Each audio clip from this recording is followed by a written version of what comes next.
ಅವಶ್ಯಕತೆಗಳನ್ನೆಲ್ಲ ಸೋದರರು ಮತ್ತು ಸಹೋದರಿಗೆ ಮತ್ತು ವೇದಿಕೆ ಇರತಕ್ಕಂಥ ಎಲ್ಲ ಪೊಲೀಸ್ ಇಲಾಖೆ ಮತ್ತು ಆರೋಗ್ಯ ಇಲಾಖೆ ಮತ್ತು ಎಲ್ಲ ವಕೀಲರು ಮತ್ತು ರಾಜ್ಯಾಧ್ಯಕ್ಷ ಎಲ್ಲರಿಗೂ ಕೂಡ ನಮಸ್ಕರಿಸುತ್ತಾರೆ. ಇದೊಂದು ನಿಜ ಕೇಳಬೇಕಂದ್ರೆ ಎಲ್ಲ ಸಮಾಜದ ಮುಖಂಡರು ಸಂಘಟನೆ ಹೋರಾಟಗಾರರು ವೇದಿಕೆ ಕರೆಸಿ ಅದನ್ನು ಸಂವಾದ ಮಾಡುವಂಥದ್ದು.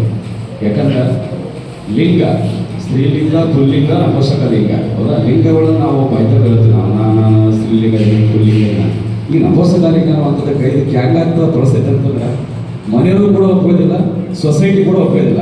ಅದನ್ನು ಹೇಳಿಕೊಳ್ಳಕ್ಕೆ ಅವ್ರಿಗೆ ಕೂಡ ಮುಜುಗರ. ಯಾಕೆ ಮುಜುಗರ ಆಗ್ತದಂದ್ರೆ ಹಾಗಾಗಿ ಬಸವರಾಜರು ಭಾಳ ಚಂದ ಹೇಳಿದರು, ಆ ಲಿಂಗನ ದೇವರು ಸೃಷ್ಟಿಯಾಗಿ ಹುಟ್ಟಿರ್ತದೆ. ಬಟ್ ಅದನ್ನು ಒತ್ತಾಯಪೂರ್ವಕವಾಗಿ ನಾವು ಗಂಡ ಬೇಕಾದ್ರೆ ಹೆಣ್ಣನ್ನು ತೆಗೆಸ್ತೀವಿ, ಹೆಣ್ಣನ್ನು ಬೇಕಾದ್ರೆ ಗಂಡನಾಗಿರ್ತೀವಿ ಅಂತ. ಬಟ್ ಆ ಲಿಂಗವನ್ನು ನಾವು ಏನು ಮಾಡಬೇಕಂತ 18 ವಯಸ್ಸು ಅವ ಮೇಜರ್ ಆಗೋವರೆಗೂ ಕೂಡ ಅವನ ಲಿಂಗವನ್ನು ಅವನಿಗೆ ಆಯ್ಕೆ ಮಾಡಲಿಕ್ಕೆ ನಾವು ಅವಕಾಶ ಕೊಡಬೇಕು. ಅದು ಇವತ್ತು ನಮ್ಮ ಮನೇಲಿ ಹುಟ್ಟಿದ್ರು ಸರಿ ಅಥವಾ ನನ್ನ ಹೊಟ್ಟೆಲಿ ಹುಟ್ಟಿದ್ರು ಕೂಡ ಸರಿ. ಯಾಕಂದ್ರೆ ನಾವು ಅದಕ್ಕೆ ಆಲೋಚನೆ ಮಾಡಬೇಕು. ನಾವು ಕನ್ಫರ್ಮ್ ಮಾಡಿ ಕೇಳ್ತೀವಿ, ನನಗೆ ಗಂಡ ಬೇಕಾದ್ರೆ ಇಟ್ಕೊಂಡಿರ್ತೀವಿ, ಹೆಣ್ಣಂದ್ರೆ ಮತ್ತೆ ಅವಶ್ಯ ಮಾಡಿಸ್ತೀವಿ. ಅಥವಾ ಹೆಣ್ಣು ಬೇಕಾಗಿತ್ತಂತಂದ್ರೆ ಗಂಡ ಇದ್ದರೆ ಅವಶ್ಯ ಮಾಡಿಸ್ತೀವಿ. ಅದನ್ನು ಕಾನೂನೊಳಗೆ ಶಿಕ್ಷೆ ಆದ ಭ್ರೂಣಹತ್ಯೆಯನ್ನು ಮಾಡಬಾರ್ದು ಅಂತ ಒಂದು ಕಾಯ್ದೆನೂ ಕೂಡ ಅದ. ಅದಕ್ಕೆ ಇದು ಕೂಡ ಅದರೊಳಗೆ ಸರ್ಕಾರಕ್ಕೂ ಕೂಡ ಒತ್ತಾಯಿಸ್ತೀವಿ, ವಕೀಲರು ಕೂಡ ಇದು ಭಾಳ ತುಂಬ ಚೆನ್ನಾಗಿ ಗೊತ್ತಿರುವಂಥದ್ದು. ಯಾಕಂದ್ರೆ ಇವತ್ತು ಅಂಕಿತವ್ರು ಹೇಳಿದ್ರು ಭಾಳ ಸ್ಪಷ್ಟ. ನನಗೆ ಸ್ವಲ್ಪ ದಿವಸದಿಂದ ಒಂದು ಕಾರ್ಯಕ್ರಮದಲ್ಲಿ ನಟ ಚೇತನ್ ಅವರು ಬಂದಂಥ ಸಂದರ್ಭದ ಕಾರ್ಯಕ್ರಮದಲ್ಲಿ ನಾನು ಅವ್ರನ್ನ ಅಂಕಿತವ್ರು ನೋಡಿದ್ದೆ, ಅವ್ರಿಗೆ ನಾನು ಪರಿಚಯ ಆಗಿದೆ. ಅದಾದ ಸ್ವಲ್ಪ ದಿವಸದಲ್ಲಿ ಅಂಕಿತವ್ರು ಗೊತ್ತಿರಲಿ, ಅಂಕಿತವ್ರು ಟ್ವೀನ್ಸ್, ಇವರು ತಮ್ಮ ಒಬ್ಬರು ನನಗೆ ಭಾಳ ಸೋದರರು ಸೇಮ್ ಇದ್ದಾರೆ, ಸೇಮ್ ಟು ಸೇಮ್. ಬಟ್ ಅವ್ರು ಗಂಡಾಗಿ ವರ್ತನೆ ಆಗಿದ್ರು, ಹೆಣ್ಣಾಗಿದ್ರು. ಒಂದು ಸ್ವಲ್ಪ ದಿವಸ ಅವ್ರ ಅಣ್ಣವ್ರು ಒಂದು ಯಾವುದೋ ಒಂದು ಪ್ರಾಬ್ಲಮ್ದಲ್ಲಿ ಸಿಗಾಕೊಂಡಿದ್ರು. ಸಿಗಾದಂಥ ಸಂದರ್ಭದಾಗ ಆಲ್ರೆಡಿ FIR ಆಗಿತ್ತು.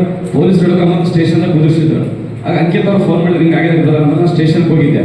ಆಲ್ರೆಡಿ ಅದು ಬೇರೆ ಸಮಸ್ಯೆ ಇತ್ತು. ನಾನು ಅಂಕಿತವ್ರಿಗೆ ಭಾಳ ಅಗ್ರಹಣ ಇದೆ. ಒಂದೇ ಮಾತು ಹೇಳಿದ್ರು, ಯಾವುದೇ ಸರ್ ಅನ್ಯಾಯ ಆಗಿ ತಪ್ಪಾಗಿ ಬಂದಾಗ ಅವನು ಜೈಲಿಗೆ ಹಾಕಂತ ಮಾತು ಸ್ವತಃ ಅವ್ರ ಅಕ್ಕನೇ ಅವ್ರನ್ನ ಒಳಗಿಸಂತ ಕೆಲಸ ಮಾಡಿ.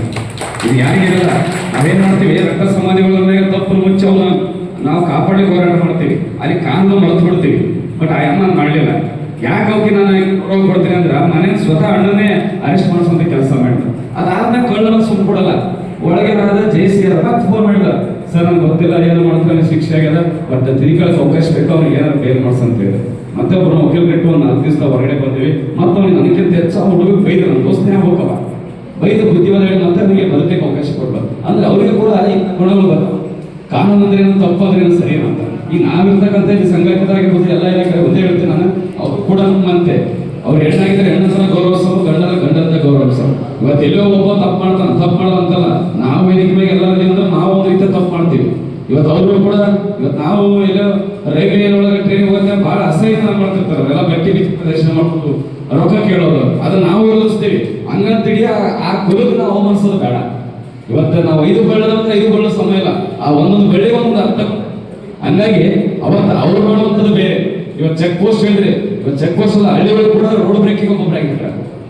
ನಮ್ಮ ಹತ್ರ ದುಡ್ಡಿದ್ರೆ ನಾವು ಕೊಡೋಣ, ಇಲ್ಲಾಂದ್ರೆ ಇಲ್ಲ ಅಂತ ಕೊಡೋಣ. ಬಟ್ ನಮ್ಮ ಹತ್ರ ದುಡ್ಡಿಲ್ಲ ಅಂತ ಹೇಳಿ ಮುಖ ಹರ್ಕೊಂಡು ನೋವು ಕೊಡೋದು ಬೇಡ.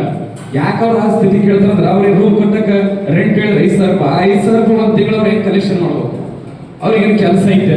ಇವತ್ತು ಕೆಲವೊಬ್ರು ವಿಷಯ ಅಂದ್ರೆ ಸೊಸೈಟಿಗಳಲ್ಲಿ ವರ್ಕ್ ಮಾಡ್ತಾರ, ಸಿನಿಮಾ ಇಂಡಸ್ಟ್ರಿದೊಳಗೆ ಏನೋ ಕೆಲಸ ಮಾಡ್ತಾರ, ಜೀವನ ಬದುಕ್ತಾರೆ. ಇದಕ್ಕಿಂತ ಏನಾದ ಸ್ಥಿತಿ ಒಳಗೆ ಹಳ್ಳಿ ಒಳಗೆ ಬಂದಂತಾರ, ಅವ್ರಿಗೆ ಏನೂ ಗೊತ್ತಿಲ್ಲ. ಯಾರೋ ಓಟದ ಕೊಟ್ಟು ನಾಷ್ಟ ಮಾಡ್ಬೇಕು, ಯಾರೋ ಚಾ ಕುಡಿಸ್ಬೇಕು, ಇಲ್ಲಾಂದ್ರೆ ಅವ್ರು ಬೇರೆ ಚಟಕ್ಕೆ ಬಳಸ್ಕೊಂಡ್ರೆ ಅವ್ರು ಒಪ್ಪಬೇಕು. ಯಾಕಂದ್ರೆ ದುಡ್ಡಿಗೋಸ್ಕರ ಅವ್ರು ಅದು ಹೇಗೋಸ್ಕರಲ್ಲ. ಅದಕ್ಕೆ ನಾವೆಲ್ಲ ಅರ್ಥ ಮಾಡ್ಕೋಬೇಕು. ಅವರು ಕೂಡ ನಮ್ಮಂತರ, ಅವ್ರಿಗೆ ಏನು ಗೌರವ ಸ್ಥಾನ ಕೊಡಬೇಕು, ಅವ್ರಿಗೆ ಅನ್ಕೊಂತ ಬೇಡ, ಅವ್ರಿಗೆ ಜವಾಬ್ದಾರಿ ಸ್ಥಾನ ಕೊಡ್ರಿ. ಅವ್ರಿಗೆ ಏನಾದ್ರು ಒಂದು ಕೆಲಸ ಕೊಡೋಣ, ನೀವು ಮಾಡೋಣ, ನಾವು ಜೊತೆ ಸಹಕಾರ ಇರ್ತೀವಿ ಅಂತ.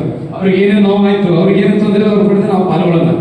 ನಮ್ಮ ಕಡೆಯಿಂದ ಆಗಂತ ಏನೇ ನ್ಯಾಯ ಆಗಿರ್ಬೋದು, ಅವ್ರ ಕಡೆಯಿಂದ ಆಗುವಂತ ಹೆಲ್ಪ್ ನಮ್ಮ ಕಡೆಯಿಂದ ಮ್ಯಾಕ್ಸಿಮಮ್ ನಾವು ಹೆಲ್ಪ್ ಮಾಡೋಣ. ನಮ್ಮಲ್ಲಿ ಅವರು ಅಂತ ಒಂದು ನಾವು ಸಮಾಜದಲ್ಲಿರ್ತಕ್ಕಂಥ ಎಲ್ಲ ವೇದಿಕೆ ಆಗಿರ್ಬೋದು, ಸರ್ಕಾರ ಆಗಿರ್ಬೋದು, ಇಲಾಖೆ ಆಗಿರ್ಬೋದು, ನಾವು ಅವ್ರನ್ನ ನಮ್ಮವರಂತ ತಿಳ್ಕೊಳ್ಬೇಕು.